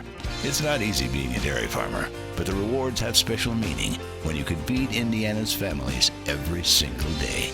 Learn more at winnersdrinkmilk.com. I'm Ryan Newman, and since I started with Indiana Donor Network and Driven to Save Lives, I found out that some people think that they can't be an organ donor. The truth is, anyone can sign up to be an organ donor. Anyone? Anyone? Are you sure? Yeah, I'm sure. Anyone can sign up to be an organ donor. So don't count yourself out because somebody's counting on you. Go to driventosavelives.org and sign up today. I'm counting on you to give me a burger with cheese. Do I look like I work here? You know, Derek, we were just talking about, and I was enjoying my chocolate milk, you with your milk from the American Dairy Association. You know what else milk you can mix in that tastes just fantastic with? Yeah. Coffee from Wood Warbler's Coffee. Of course, the hot cup of Schultz. Well, hold up this one. What's that? Hold up this one, because that's an old label. This is the new label. That looks ridiculous, actually. Looks amazing. Okay. Sexy. Wood Warbler Coffee actually is located in Noblesville, and we have partnered with them for the hot cup of Schultz, which is outstanding because part of the proceeds for every sale go towards a different charity each month. It is Wheeler Mission that we have selected first and foremost. But Wood Warbler Coffee itself, Derek, you want to talk about high quality. Despite the fact they've linked with your name, the quality of the coffee is outstanding, right? What are you doing? I'm smelling the sack here. It's just the hot bag. Well, this is a hot bag. You can get a hot sack of Schultz as well, but it smells delicious. I mean, I hand select every bean, so I only pick the handsomest, most delicious beans. Right. And it's just a great blend. It's been fun working with Jeff on this. You know, he's really kind of gotten my vision, and I think he understands the aesthetic of it and, the and all funny of thing that. about it is it's Jeff Canada, who started Wood Warbler Coffee up in Noblesville. Great dude. I've known him a long time. A big part of his initiative in becoming a coffee roaster and a wholesaler of coffee beans and a seller of coffee beans right there out of Noblesville is the fact that he wants to make sure that it is coffee that is all bird-friendly. And by that, there are a number of things that go into it. He is a bird enthusiast. He wants to make sure that they're coming from plants that are bird-friendly, et cetera. There's a number of things that they have to go through to be cleared as such. But you yourself being a fan of birds perfectly makes sense. There are some things, the vision for Hot Cup of Schultz, we really aligned. There are some things that Jeff and I don't. Wood Warbler is fine. It's a little bird. It's not a predatory bird. Right. Cute birds. Like a pelican or something that's a little bit larger. So I can get perfectly on board with conserving wood warblers or smaller birds. Okay. Some larger birds we might have to have a discussion on, but we don't have to worry about that. You can have differing views on things and still make delicious coffee. And that's what we do with Hot Cup of Schultz. Okay. Ready for Bite a Bull Bleep? I am. It's brought to you by our friends at the shop. Oh, no. I want to make sure that this stays up. Brought to you by our friends at the shop. Indy, 2 brick-and-mortar locations, Broad Ripple, and then Clay Terrace up on my parents'. 920 Broad Ripple Avenue. If you want to check them out or online, theshopindy.com. With the holidays coming this week, probably too late to order and get it in time for Christmas, but still just go into one of their shops this week if you need a last-minute gift because they have all kinds of great stuff there. Great stuff from Indiana Nostalgia, Central Indiana Nostalgia, whether it be Paramount Music, Palace, for example, Children's Palace, the old toy store, Rosslyn Bakery, and, of course, you can see Marsh. Amalia is where I worked. Shout out to Jim Weghorst, my first boss. Both hired and fired me. Busch Stadium got me – actually, I kind of fired myself, but Jim Weghorst is the one that told me, like, you're done. Great dude. Danny O'Malley, great guy. You've been fired a lot. Something that I've kind of learned about you over the years is that you've been fired a lot. Here's what we do. I give a statement, Jake, and I go back and forth with Biter with Bull Bleep. You guys know this by now. And 1, the Colts will end up as the very last team in the AFC playoffs. Buy it or Bull Bleep? By last team, you mean the last to punch their ticket, or do you mean the their number seeding? 7 seed? I'm going to say it's Bull Schultz. I'd have to have the NBC guy with the little board in front of me, saying. Sure. Steve Kornacki, is that his name? Yeah, I think so. I'd have to look at Cleveland's remaining schedule, although the Browns are playing well. Well, and they don't have the head-to-head either with Cleveland. I'm going to say they get in one spot ahead of Miami. Okay. The more likely scenario is that they would have to get in. Miami would probably be the team left out if the Colts are the last playoff team in, because I think we're assuming Baltimore's schedule, the last 2 games Baltimore's is a joke. the other one I thought about. Yeah, Baltimore's last 2 games are a joke, whereas Miami's are a little bit tougher. I think Miami still has Buffalo, but Buffalo might not have anything to play for in Week 17, so maybe they lay down in that game. I'm not sure. I buy it. I think the Colts do end up in that spot. Their tiebreaker situation is terrible, and I don't think they're going to get the win over Pittsburgh and the loss from Tennessee to overtake them in the division, because really that's what it's going to require. This Sunday is going to be what decides the division. Tennessee loses, Colts win. Colts very likely are going to be your AFC South champion. But barring that, if they're in the wild card, chances are they're going to be the 7th seed because they don't have the tiebreaker over Cleveland or Baltimore. All right. Next question. Statement 2. Bite or Bull Bleep. Indiana should decline their Outback Bowl. Total Bull Schultz. Indiana can't afford to from a financial standpoint, Derek. Look, they got to give a big bonus to Tom Allen. I mean, you got to for qualifying for a bowl game, you got to take cash. Did you see the bonus structure for Tom Allen, by the way? Yeah. Because if he made the New Year's Six Bowl, he'd get $200K, right. And now instead he gets $50K, 50, but still, only if he wins.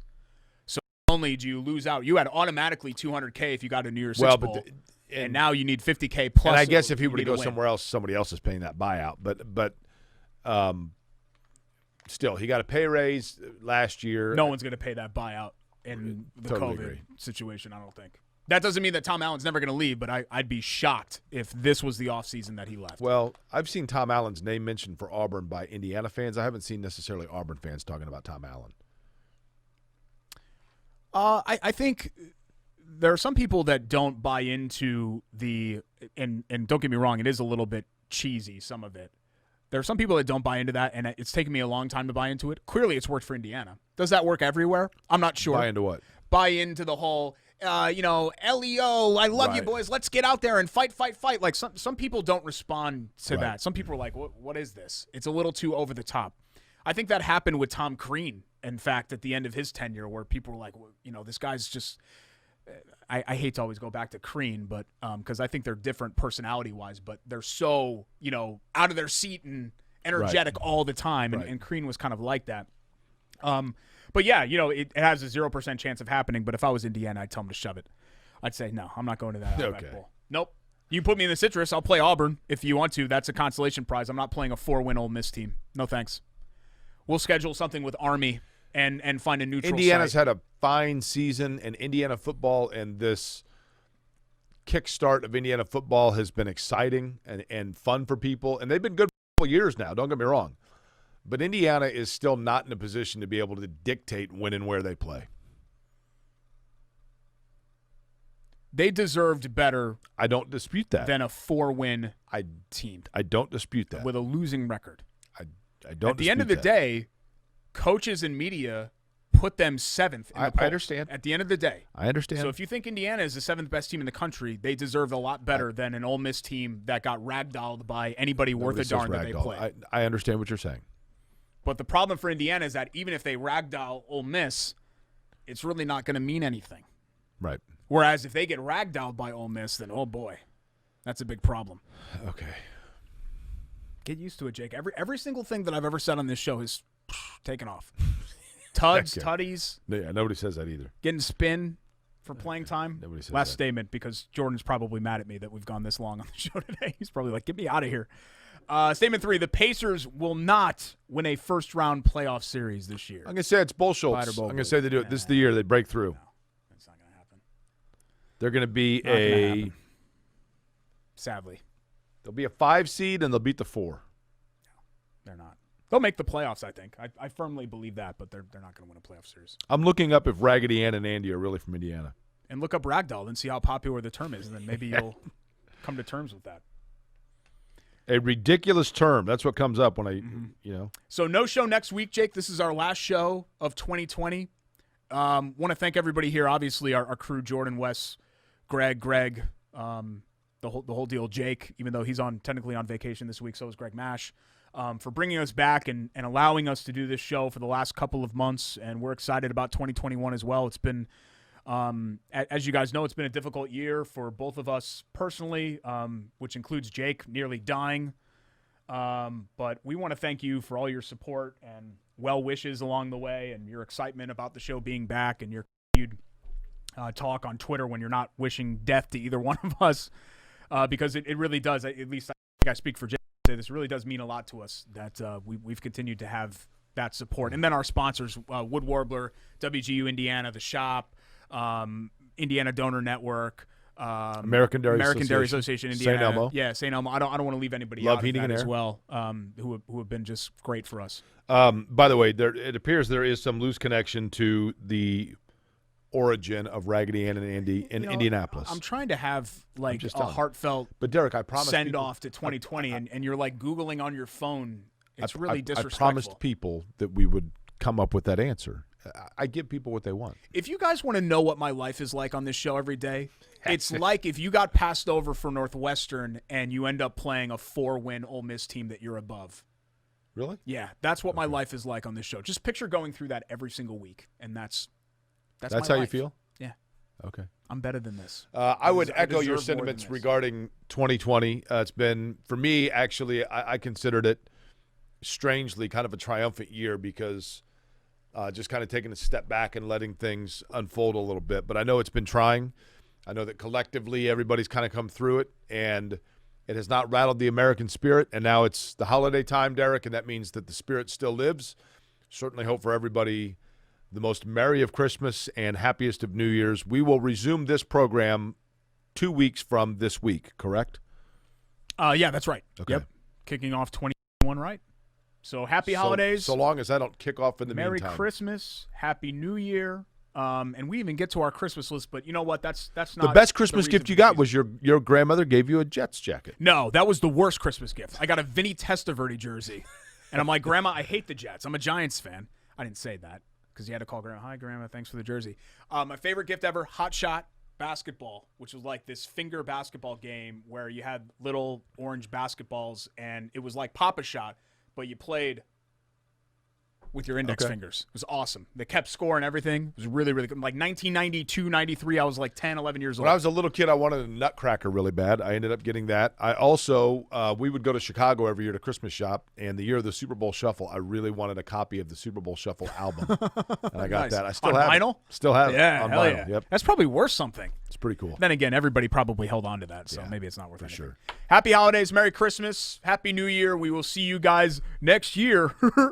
It's Query and Schultz, ISC Sports Network. I'm going to ragdoll you. That's a good way to end it, right? Okay.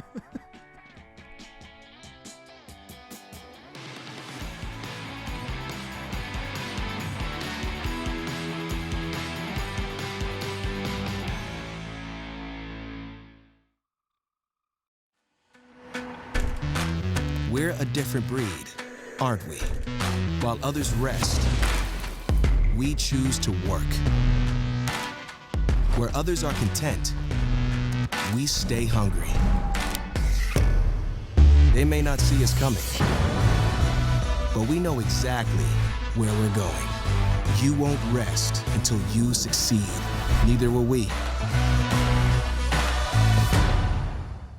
You're watching Query and Schultz on the ISC Sports Network. At an Indiana dairy farm, long workdays stretch into more labor after sunset. A newborn calf needs watching. Barn needs cleaning. Tractor needs some handiwork for tomorrow's tasks. Just like in your own home, the day's chores are never done until the family beds down for the night. Dairy farmers and their families share the same dream with all of us, that what we all do is worthwhile. Bringing to market pure, safe, and healthy dairy foods is what they do. From Indiana's dairy families to ours every single day. Learn more at winnersdrinkmilk.com.